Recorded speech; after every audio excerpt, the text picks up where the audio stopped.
convicted killer phones the judge from prison asking for a favor.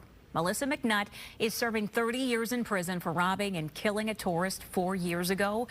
Now the Tampa woman wants to bend the rules of her plea deal, but prosecutors are fighting it. There was a hearing on the matter this morning, and Fox 13's Gloria Gomez shows us what the judge decided to do.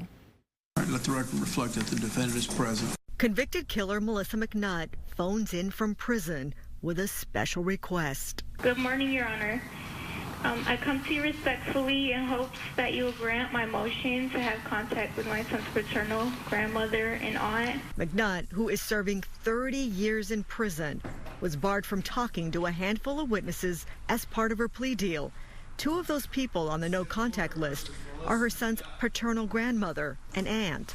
McNutt wants to change that. The only way to maintain this relationship is for me to speak with them so that I can relate messages to my son so that they can have at least some type of relationship.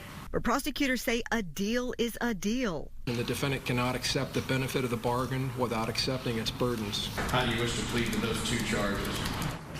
Guilty in my best interest. Last July, she pled guilty to second-degree murder. Prosecutors say on the night of September 30th, 2018, McNutt lured the victim, Justin Heilig, a stranger she picked up in Ybor City.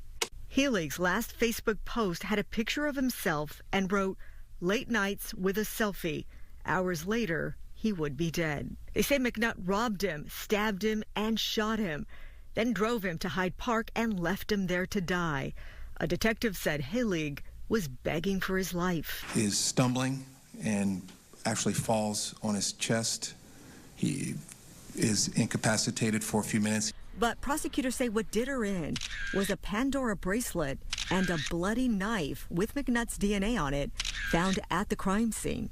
As McNutt spends decades behind bars, she now wants to bend the rules on who she can talk to.